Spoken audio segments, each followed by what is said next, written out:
Holding people accountable with words is one thing, but holding people accountable with documentation is another. Documentation beats conversation. Slow to hire, quick to fire. Slow to hire, quick to fire. Slow it down. The most important piece to your business is your marketing and your advertising strategy. Hello, Architect Nation, and welcome back. Enoch Sears here, founding principal of Business of Architecture. And you've probably never considered that you might be the problem standing in the way of your business growth. Well, who else would it be? Look, I know it can be an uncomfortable truth to look in the mirror. And that's why today I'm glad to bring you a raw, pure entrepreneur on the podcast who has nothing to do with architecture. That's right. Today you'll hear tips on wrestling with overwhelm, letting go of control, and making delegation stick, all from a business owner running 6 distinct businesses. On today's episode, you'll discover the brutal wake-up call that turned a burned-out entrepreneur into a multi-business powerhouse, why hiring smarter people and letting go of ego might be the secret to finally getting freedom back, how therapy and jiu-jitsu helped today's guest build 6 companies, and what that means for your leadership. In today's episode, I sit down with Adam Marburger, a former car salesman turned serial entrepreneur who now runs 6 thriving businesses. Blows my mind. Across automotive insurance, real estate, martial arts, dental finance, and personal coaching. A black belt in Brazilian Jiu-Jitsu and author of You're the Effing Problem, Adam brings his no-nonsense approach to leadership growth and getting out of your own way. Today's episode is sponsored by Vectorworks. Why settle for switching between multiple design programs to complete a single project? With Vectorworks Architect, you don't have to. Simplify your workflow with a hybrid 2D and 3D modeling environment made to support your work, from the pre-design phase all the way through construction documentation in a single platform. Learn more about the tool that can help you accomplish everything you need with the free 7-day trial of Vectorworks Architect. Get started here at vectorworks.net/business of architecture. Hey, architects, remember when you actually had time to architect? The free Smart Practice Method Masterclass is calling your name. Ditch the administrative avalanche, reclaim your creative genius, and fall back in love with your profession. Discover how. Seriously, what are you waiting for? Go to smartpracticemethod.com to watch the free Business of Architecture exclusive video. All right, Architect Nation, this episode hits hard, so let's dive right in. Adam, welcome to the podcast. I'm so happy to be here. Thanks for having me. I'm excited to chat it up with you today, my friend. All right, man. Heads up for our listeners, we may have some adult language, not planning on it, but it might come up because the title of one of Adam's books is You're the Effing Problem, and a guide to getting out of your own way.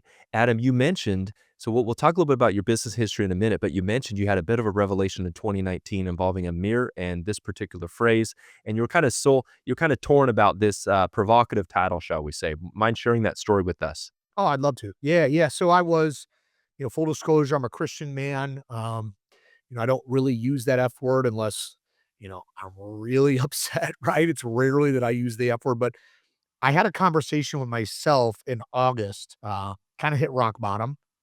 The good stuff comes from being at bottom, like you find yourself. And I'll just kind of, What does rock bottom mean for you at that time, Adam? Give us some a moment of color there. despair, desperation, hopelessness. Um, for me, it was self-destruction. I kept self-destructing and I'll take you kind of backwards. So in February of 2019, my stepfather had a stroke on Friday and died on Sunday. He was like a father to me, very dear friend, really crushing blow to the family. And then on April 1st, the gentleman that I founded my largest company with, he took his own life on April Fool's Day, 2019. May, my grandfather, who's the patriarch of the family, he had passed away. June, my wife and I have 13 years filed for divorce. So I'm living in a spare bedroom at my mom's house. She's mourning and grieving. I'm mourning and grieving because of lots of losses. And what I did was the complete opposite of what I should have been doing. So I'm drinking, closing down bars, running around town, not focusing on myself and my personal development or my mental health. And I got to a place of just being so low. I remember it was a Monday morning in August. And I'm brushing my teeth and I looked in the mirror. I was sick and tired of being sick and tired. And I basically told myself, Adam, you're the effing problem. And that's why my book's titled that way, because it was a conversation that I had with myself. I said, Adam, you're the effing problem. And I realized in that moment that I was holding myself back from the good stuff and made a lot of changes right after that. But that's where the title of the book came from. And that's the framework of hitting rock bottom in 2019 and, moving forward from there. Tell us about what changes did you make after that experience of hitting rock bottom? And we've all had sort of the dark night of the soul. Some of us have, I guess some of us haven't. But man, there's just an alchemy that comes out of an experience like that. What were some of the first changes you felt called to make? Yeah. First, first was tough to do, really. I had to do a circle audit of my friends. I grabbed a legal pad and pen. I wrote down all the people I was spending time with in one column, and I wrote in the second column all the people I should be spending time with. And so I made decisions to start loving certain people from a distance. So I had to cut certain people out of my life that were bringing nothing but negative energy. And then the people that I truly wanted to be more like and the people that I wanted to spend more time with, I started reaching out to those individuals. I changed my circle. And that right there was the first thing that I did. And then, seeing a therapist, getting real serious in the gym, cutting back the alcohol intake, really working on myself. I ended up in Sedona. There's there's a chapter in my book titled I Got Lost in the Desert to Find Myself. Just going out and doing things just differently, meeting with special people and like doing the work. I had to do the work, to get out of my own way. The circle audit was Yeah, the most amazing. important thing I did to start though. Just you are who you surround yourself with. My old MMA coach says, "Here, you show me your friends, I'm going to show you your future." And I didn't listen to it in the early 2000s. Like I love the phrase, but I didn't really like practice it. And you know, changing my circle really changed everything for me. You must be a pretty social guy then. Do you consider yourself a social person? Very, very, yeah. Got it. So, Okay. y- yes, it's part of my. I've been in the automotive industry for a really long time, and I'm a social guy. I as I've gotten a little bit older, though, I am somewhat of an introvert at times too. I'm an extroverted introvert. Like when I'm in public, but sometimes I like to just kind of be by myself as I'm getting a little older. There's nothing wrong with being alone. A lot of work can be done alone, you know? Beautiful. Love it. So our architects, designers, engineers, people that listen to this podcast, Adam, we are business owners primarily, or people who might want to go into business in the future. And as you know, one of the challenges of running a business is managing all the things that need to happen in a business, keeping the pulse on the cash flow, making sure the sales are happening, monitoring the pipeline, making sure that revenue is coming in. And for small architectural practice, it can be very, very challenging. So my hope for our listeners today is simply this, that as an architect or a designer running a practice, you can pick up some things, even though Adam's not in our industry. According to the wonderful materials that I have on Adam, what he's done, he's built multiple businesses. And to be able to build multiple businesses, you need systems, you need people, you need processes.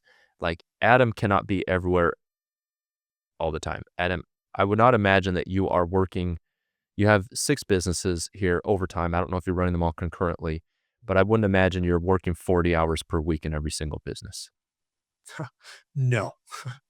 Now, the art of delegation is an art that I've really mastered over the last few years. I was a control freak for so long. I was an egomaniac. I thought that I could do it all.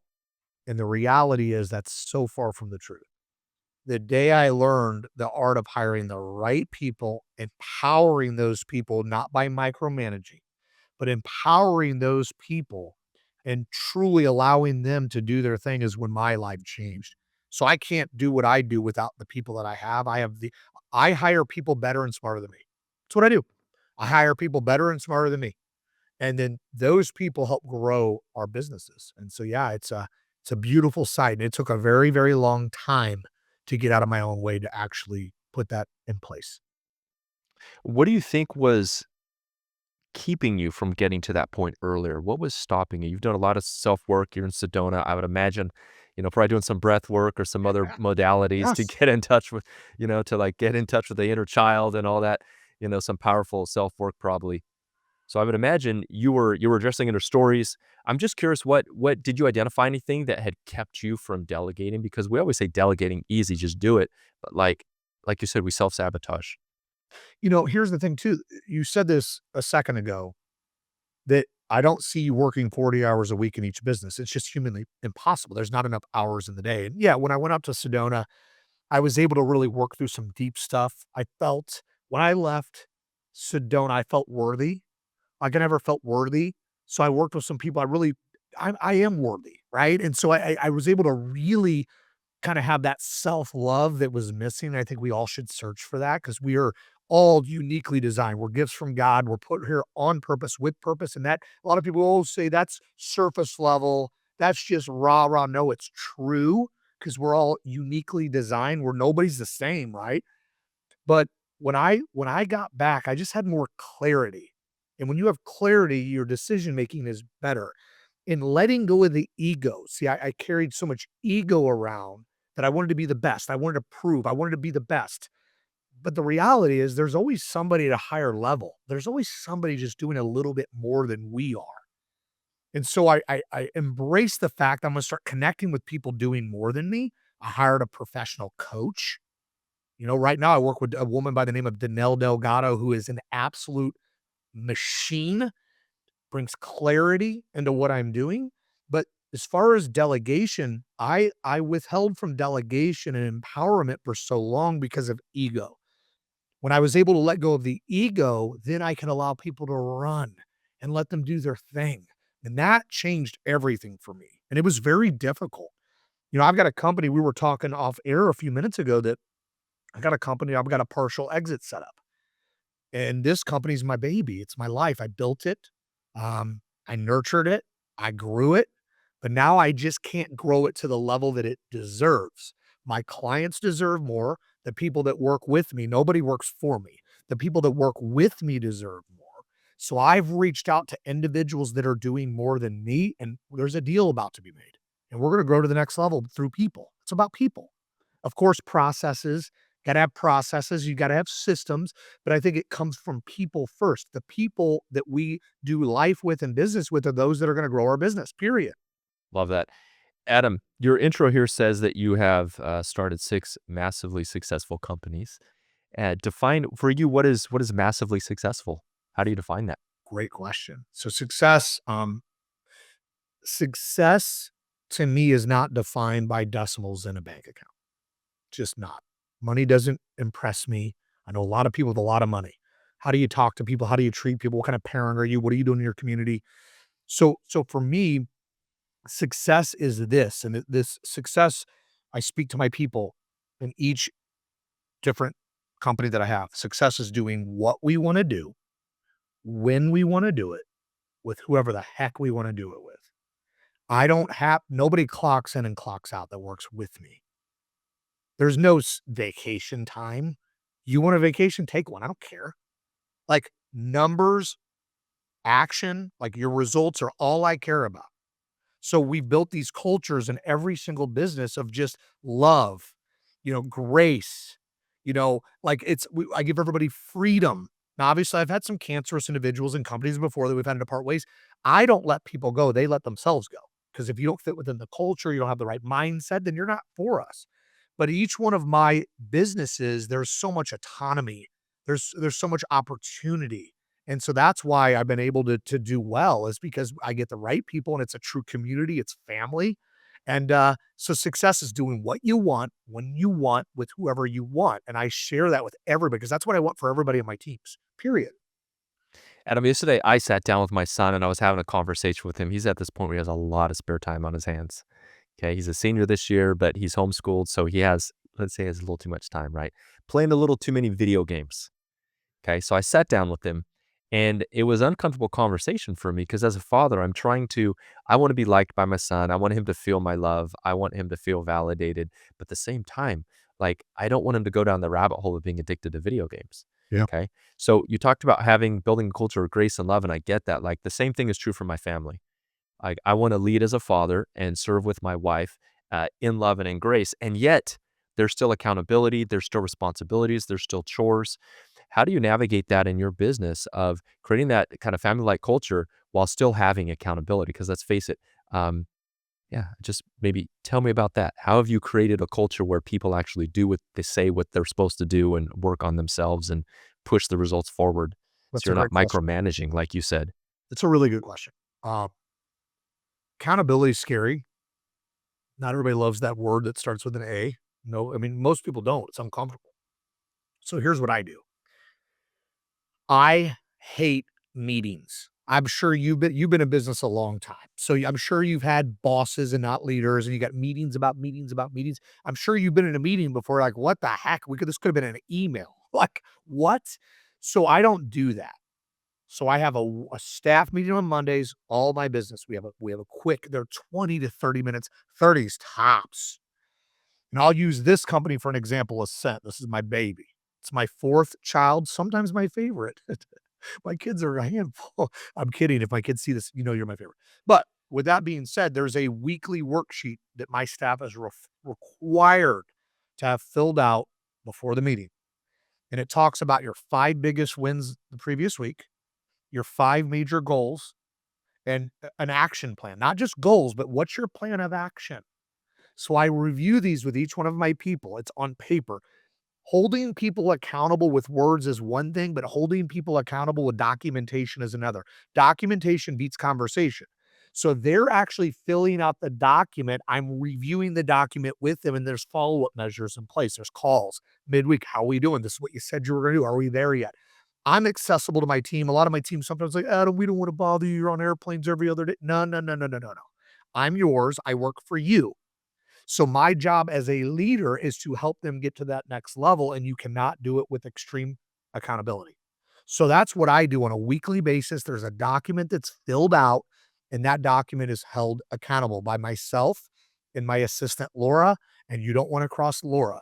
I'm afraid of her, and my team's also afraid of her. Everybody needs a Laura, and I've got one. I love that. You said it's impossible, but you might have broke up with or without extreme accountability. It's impossible without extreme accountability. You gotta hold it There you go. accountable. Yeah. You gotta hold it accountable. Yep. If there's no accountability measure in place, it's dead. It's dead. Yeah. Because I always Yeah. talk about in any business, you gotta have obviously the people define processes with layers of accountability that hover the process. There's gotta be somebody within the organization that has that accountability brain on at all times. That person may not be the most loved person, but when you get your paycheck on the 15th, that person's admired. You're loving that person as you're eating your steak and going on vacation. All right. So your main business, the one you refer to as your baby, is the name of it is Ascent Dealer Services. Ascent Dealer Services. Adam, what's the core offer of what does Ascent Dealer Services do? We provide F&I, finance and insurance products to car dealers, RV dealers, power sports dealers, and marine dealers. So we become a household name in the industry. We provide the services, but our value proposition, the reason we're successful is our entire staff. We're retail experts. So we get in the trenches. We help our clients grow their business. Okay, got it. And for the layperson, when you say finance and insurance, what does this specifically mean? Okay, so if you ever go in, let's just use a car dealership for an example. We all buy cars. Most of us do. You show up to the car dealership, and if they give you, hey, this comes with a lifetime warranty, or hey, this used car comes with a 3-month warranty. Those are our products that we give to the dealer, and they then pass them to the consumer. Or you go into a store, you buy a vehicle, and you go in and you've got a business office, and they're offering extended policies, right? Like wheel and tire, gap insurance. Most people call them extended warranties, but they're actually extended service agreements. Those products my firm represents to dealers. Adam, how'd you get started in that? Started selling cars at age 18. I started doing F&I finance at age 22. From age 22 to 37, I retired at 37 from retail automotive. So I spent most of my adult career was in the retail automotive industry. So that's how it Okay. happened. Yeah. Yeah, got it. And then how did you make that leap from I'm assuming you were working for another company, F&I, Yeah. Yeah. I was and then how did you what did that transition look like going from that to having your own business? Great question. So it all starts in the month of May 2017. I'm working all the hours, making all the money. I left, I had a $500,000 salary. $500,000 salary. I had it for 12, 13 years. I walked away from that from making 500 grand a year to $0. And I did it for this reason. I was supposed to take my firstborn baby, Annalie, to the park. It was a Tuesday night. I was supposed to leave the dealership at 6.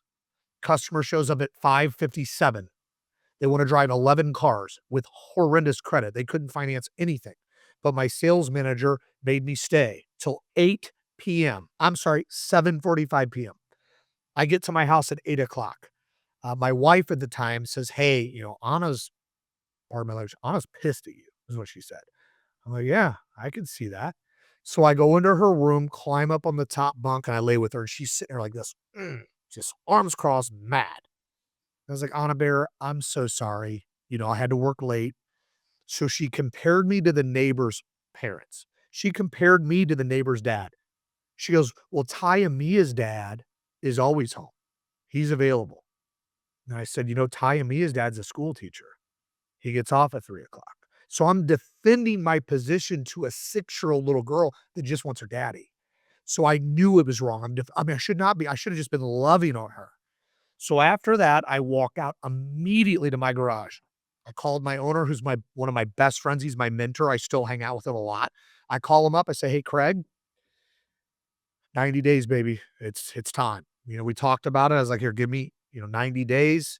I had a little, we it was hard to do it because I loved him so much and I didn't want to let him down, but I had to make that move. So I left, and it was 60 days later. I had a replacement. I ended up leaving. I jumped off the deep end from all the money to no money. I had no at that point, I had no income. I had some savings. So I remember sitting in Fort Myers on the beach with my family at the time, and like I'm looking at my bank account, like, "Ooh, it keeps going down, keeps going down. I need deposits, not debits."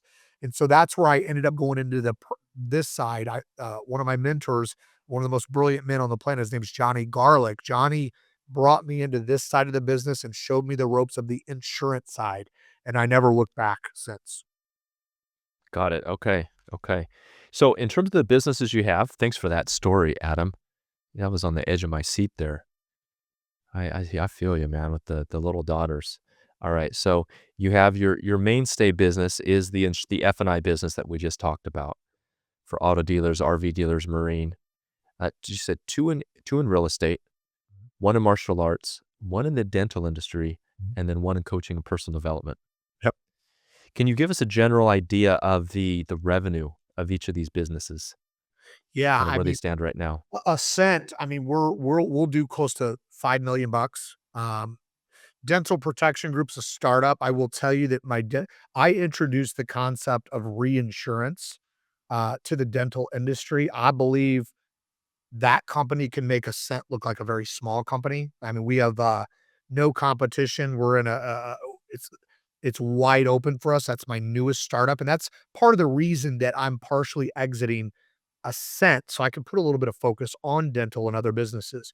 I have What is reinsurance? reinsurance. So in 1986, the IRS gave a gift to business owners in the form of an IRS election called 831B. What 831B allows us to do, it allows us to be taxed only on investment income and not on underwriting profit. I'll give you an example. Let's just assume State Farm is your insurance company. Assume. And let's assume you They spent are, by the way. Good guess. perfect. Okay. Mine too. So let's just assume you spent 4 grand last year in insurance for your vehicles. And let's assume that you didn't make a claim. Now that $4,000 becomes what's called underwriting profit. It's profit. And insurance companies don't play by the same rules as normal folks like us. Insurance companies don't pay tax on their underwriting profit. Okay. Now that underwriting profit doesn't sit in under a mattress. It doesn't go in a safe. It goes into the marketplace. And you're going to earn 8 to 12% depending on how risky you want to go. The only taxation is on the investment income that hovers over the underwriting profit. So what reinsurance is, I'll give you an example. Like in the automotive industry, a car dealer can sell warranties from XYZ company and not assume any risk at all. And this insurance company keeps all the underwriting profits. Or the dealer can say, "You know what? I want to transfer the risk because actuarial data shows that it is about a 50 to 60% loss ratio. So there's profit there. So a dealer can transfer the risk from the insurance company into their own entity. We'll set up a C Corp and we'll set up a reinsurance company, whether it's in Turks and Caicos or the Indian tribe. And then now they can transfer these funds into a brokerage account. And after claims, that money's cash money and there's no taxation on it. So that's what the concept, very broad speaking, of reinsurance is. And it's a Wow. beautiful gift Okay. is what reinsurance. It's a And wealth building machine. how would that be used in the dental industry? Very easy. So what we do now is we provide a 5-year limited warranty on every procedure. So if I'm your doctor, you come see me and I do a crown, I say, Mr. Sears, what we got here is you're covered for 5 years in the event that your crown needs to be redone. You don't have a deductible, come back and see me. So dentists do pretty good work. So claims frequencies are low. So we set up the same deal for them. After claims are paid, that money's sitting there. And what we tell our clients, there's a couple things you can do with the money. Number one, take a distribution, take long-term capital gains on that, or let it ride and treat it like a 401k on steroids and use it as a wealth building retirement option. Or number three, do what Warren Buffett did. Warren Buffett bought Geico for a reason. He bought Geico to leverage that company to buy other companies. So you can borrow from your reinsurance position, and it's not a taxable event if you pay yourself back with interest. So you have those three options with the money. It's a beautiful, beautiful thing. Fascinating. Would something like that apply to architects? Because they have professional liability insurance. Is that the same thing, or would it not work? I mean, wherever, I'll just say this for any business, wherever there's an element of risk, there's an opportunity to insure that risk. And wherever there's an opportunity to insure that risk, there's an opportunity to reinsure that risk. So yes, if there's risk involved, there's an opportunity for reinsurance. Got it. Thanks, Adam. All right. So I interrupted you there. You're talking about your main business there does about 5 million in revenue. You mentioned that the dental is a startup. So Yep. does that mean it's taking a loss right now and you're funding that business, or is breaking even? We're profitable. No, we're profitable. We're just Okay. not, we've got a couple, and I don't want to, I got to be very careful speaking on like on the air like this, because we've got a couple massive transactions that we just completed that are biggies, and I don't want to jinx them. But I do know that the dental protection group could be much larger than Ascent Dealer Services. Good for you. Exciting. Yep. All right. How about the two real estate businesses, the personal development coaching business, Yep. and the martial arts business? Yeah. So let's talk about martial arts for a minute. So I talk about earlier, jujitsu provides me the least amount of revenue, but the most amount of joy. So that is, we've really got a great thing for our community. We're helping. We're not changing lives. We're saving lives. So that business, it's healthy, it's profitable, and it's continued to grow because I just put some new management in place. I've got Steven and Jacqueline that are just making it rain. I have a company, A2 Investments. We buy multifamily. We have a couple buildings, and then I have a Marburger Investment Group that was all single family. Now, what I've decided to do was I've liquidated a lot of these properties. So I've been selling. I had a lot of single family I bought a long time ago. I'm liquidating those because I'm preparing to go after. I want to start buying bigger buildings. So since been my focus, real estate's been on the back burner.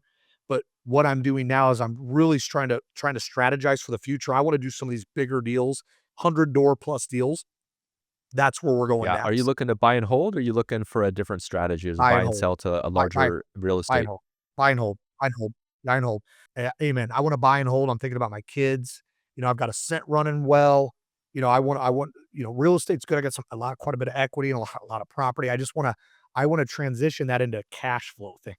I follow a lot of Grant Cardone, and, Grant's got me all jacked up to start buying some of these bigger doors, and then I've got Got my it. nonprofit, which we didn't talk about. My passion is in my nonprofit, Riverbend Rescue, and what we do is we serve our community, we help the underprivileged youth, we feed people, and we make sure at Christmas the kids don't go without. So we work with all the local schools, we identify those that need the most help, we fundraise, there are some really fun events, and then we have a staff. We go out and personally shop, wrap, and deliver the gifts to the parents, and we let the parents decide who gets to be the hero.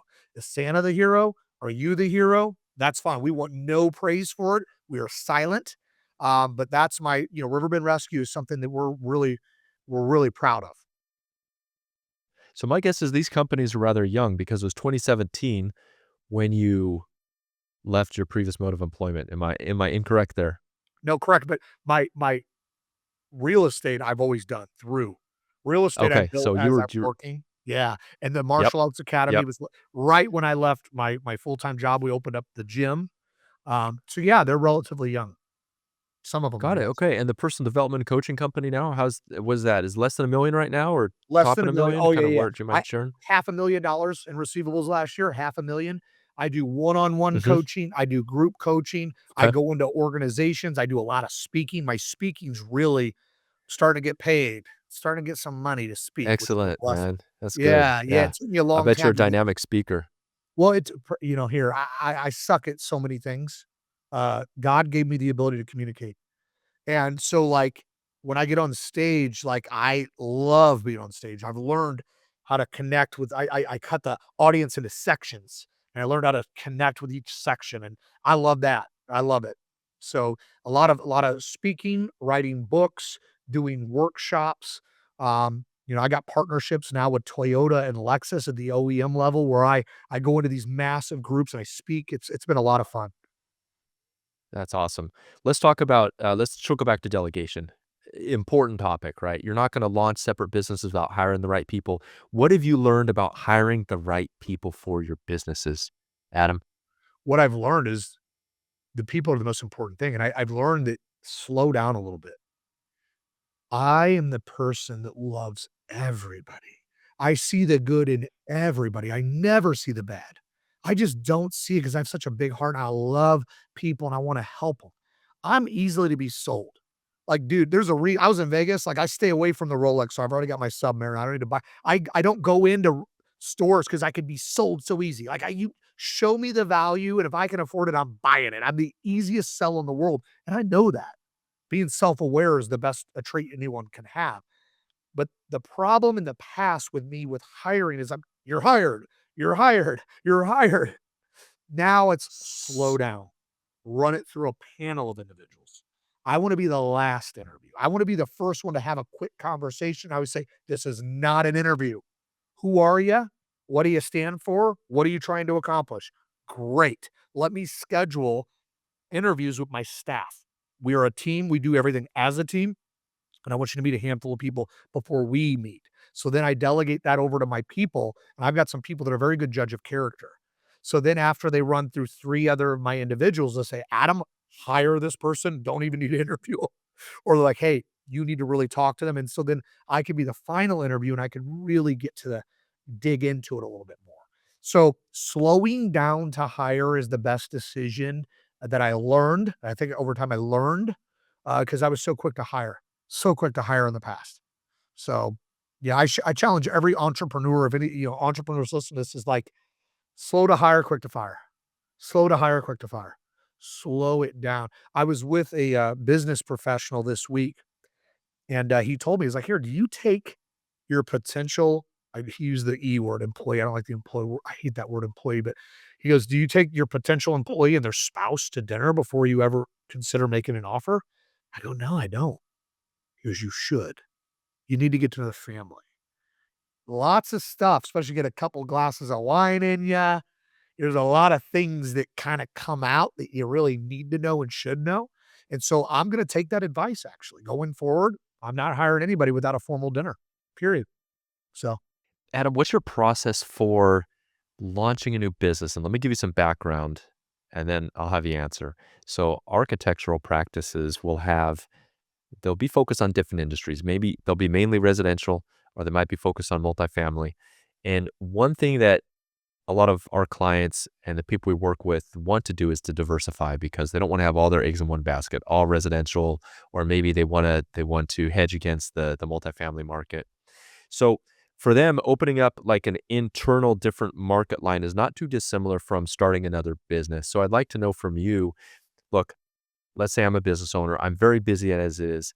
How do you find the time, the resources, the energy? How do you approach starting a new business without complete overwhelm, without neglecting your three beautiful daughters yeah, and the life you have outside of work?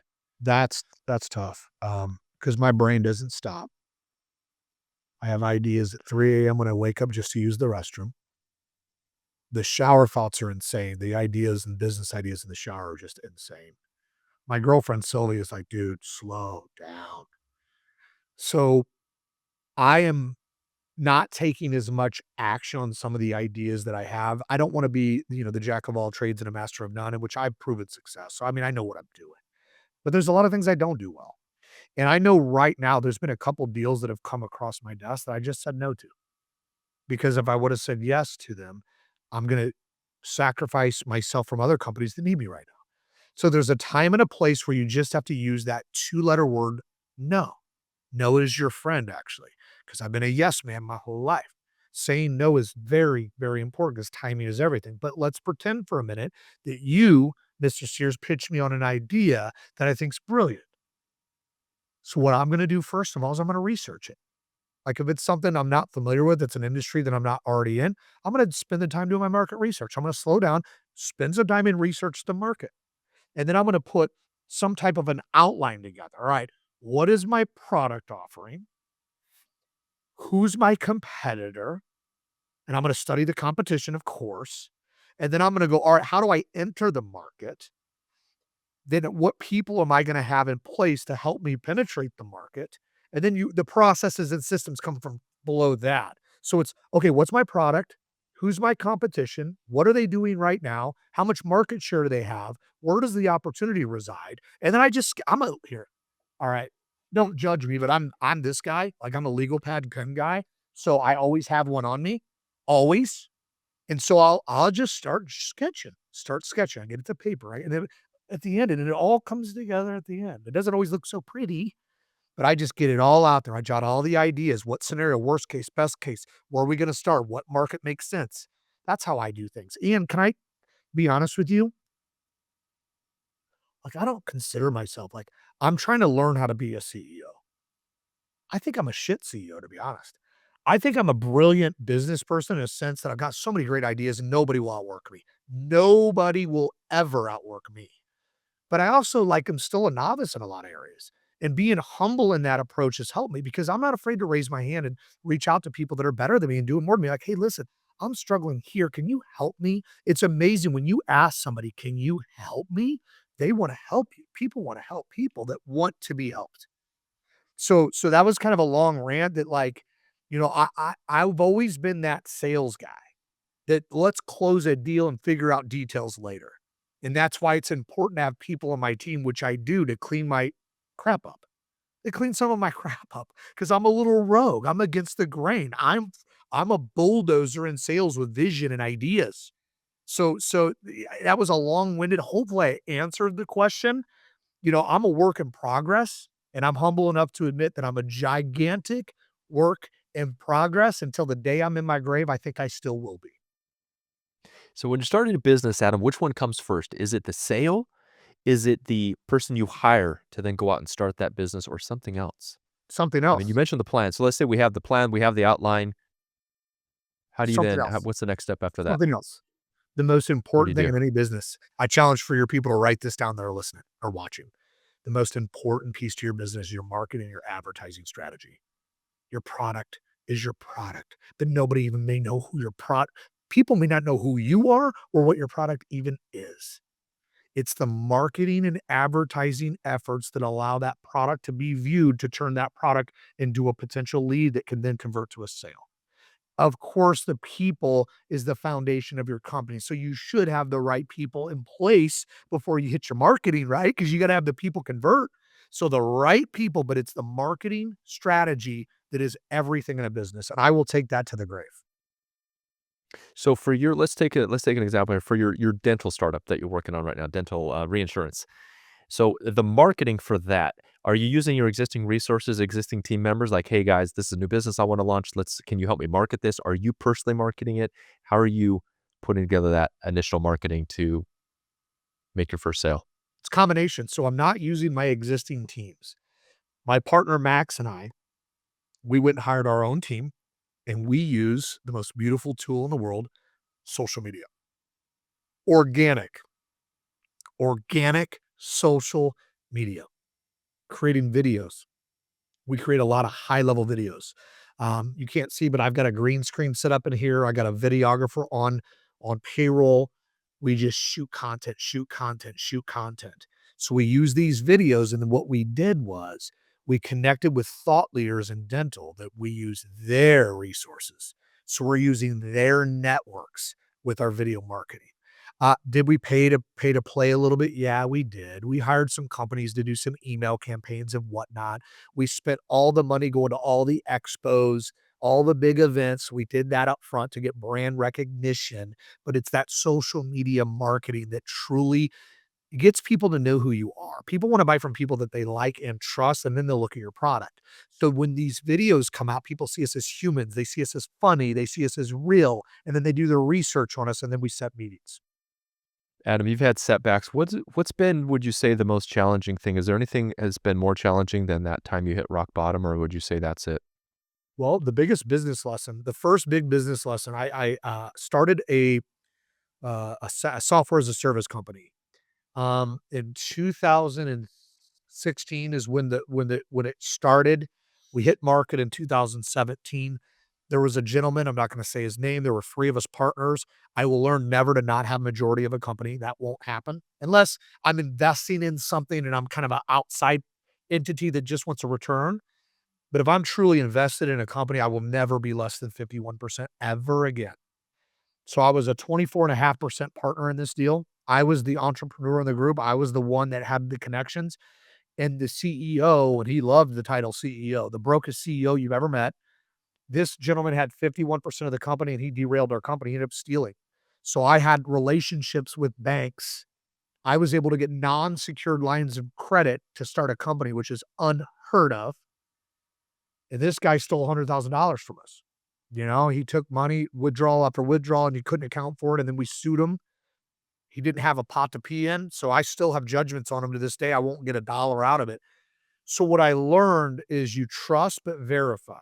You never trust somebody without verifying it. So that was the biggest lesson. Like, okay, so if I lost 100 grand a day, would it hurt? Yeah, because I like money. I have daughters that are expensive. So I don't want to lose 100 grand. But if I lost 100 grand a day, I mean, it's going to hurt, but I'm going to freaking wake up tomorrow and move forward. But back in 2017, losing $100,000 pierced my soul. It hurt really, really bad. So then I learned to trust but verify, keep people at arm's length until they earn their way in for a hug.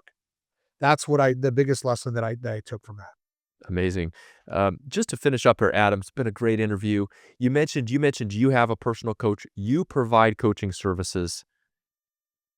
Yeah.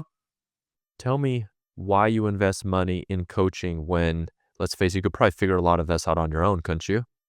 Well, you said the A word earlier, accountability. That's first. Second is if my cup's not full, how do I fill anyone else's? And I don't do that fake it till you make it, put a smile on when I don't feel like it. Personal development is something I take very serious. Probably the most important thing to me outside of my salvation in Christ and my daughters, period. Personal development, I am a true personal development junkie. And so I know that I've got to practice what I preach. If I'm going to tell people you should hire me as your coach and I don't have somebody hired as my coach, that's complete crap. So I practice what I preach. And my coach makes me feel uncomfortable at times, kind of scared of her, to be honest. But she's a machine and she's already gotten results. We got goal setting, we action plans. And we're in a small group that I got other peers that I have to be accountable, high net worth individuals that we share our books, we share our struggles, our troubles, our wins. And so I got to be real. And so having a legitimate coach, a therapist is good. Having a therapist that you could speak life to and they'll tell you really what you not want to hear, but what you need to hear. But having a coach is critical for growth because the cup has to be filled before you fill anybody else's, period. Beautiful. And we're kind of circling back to where we started. Your original book, You're the Effing Problem.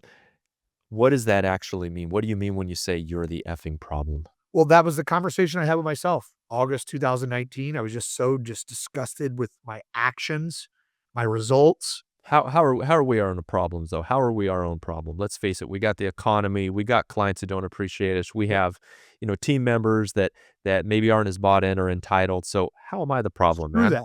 I don't care what the economy's doing. I don't care. I don't know you that well. I wanna know you more after talking with you. I could tell you're a freaking machine. Like, but your problems are none of my business, okay? I will tell you right now, I don't care what the economy says. I don't care who's the freaking president. I don't care. We have to be self-aware and disciplined, and it's the mindset. Whether you think you can or you can't, it's true, right? I mean, I believe in fill in the mindset. We are worthy. We're destined for greatness. Surrounding yourself with people that are the same mindset and pay no attention to what everybody else is doing. It's super critical. Pay no attention to what everybody else is doing.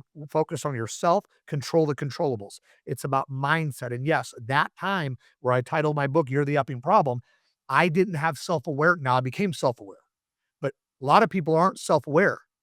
They think everybody else is the problem. They play victim mindset. Woe is me. It's you. It's never them. It's always us. And so that's where I go with it. I speak on that. I'm bold. I'm bold. We're the reason, good or bad. We're the reason we have what we have in our life. We're the reason. It's us. It's nobody else. It's not our parents' responsibility. Our neighbor is never going to go knock on your door. Your next door neighbor, wherever your mansion is, nobody's going to knock on your door saying, you know what? Let me help grow your net worth another $1.5 million this year. Your neighbor's not doing it. It's our obligation and duty to do it ourselves and pay no attention to what everybody else is doing. Beautiful place to end. Adam, thank you for joining us here on the Business of Architecture podcast.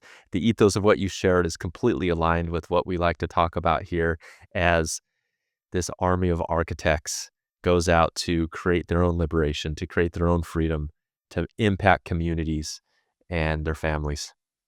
I love it. I had a good time. Hey, thanks for having me. And here is today's Smart Practice Tool tip. If your design software is collecting digital dust while you're buried in admin work, you're not alone. You may be in admin hell. Failed delegation isn't just stealing your weekends, it's robbing you of the meaningful design work that fueled your passion in the first place. The Delegation Roadmap is the Smart Practice tool to give you a 60-minute blueprint for identifying energy-draining tasks and creating bulletproof systems to delegate those tasks successfully. One architect cleared away 20 hours from their weekly schedule using this tool. What masterpiece could you create with that time? That's up to you. Get this tool 100% free for podcast listeners by heading over to businessafarchitecture.com/delegate. Thank you to our recent listeners who left reviews for this podcast on iTunes. Your reviews help others find the podcast so that this rising tide raises all boats. To be acknowledged on the show, open up the podcast app on your iPhone, search for Business of Architecture, and after clicking on the show, scroll all the way to the bottom to leave a review. We appreciate that. Today's episode is sponsored by Vectorworks. Why settle for switching between multiple design programs to complete a single project? With Vectorworks Architect, you don't have to. Simplify your workflow with a hybrid 2D and 3D modeling environment made to support your work, from the pre-design phase all the way through construction documentation in a single platform. Learn more about the tool that can help you accomplish everything you need with the free 7-day trial of Vectorworks Architect. Get started here at vectorworks.net/business of architecture. Today's episode of the Business of Architecture show is sponsored by the Smart Practice Operating System, the world's leading step-by-step method for small architectural practice management. For owners who want to structure your practice so the complexity of business doesn't get in the way of the architecture, because you see it likely isn't your architecture skills that hold you back. It's all that business stuff, running a practice, managing projects, invoicing, chasing payments, contractors, and money. So if you're ready to stop being a glorified administrator and get back to architecture again, go to smartpracticemethod.com to discover the proven, simple, and easy to implement smart practice operating system that has freed over 321 small firm owners just like yourself. Go to smartpracticemethod.com. So thank you for joining me here on the show today. And I would like to remind you that the views expressed on this show by my guests do not represent those of the host, and we make no representation, promise, guarantee, pledge, warranty, contract, or commitment except to help you conquer the world.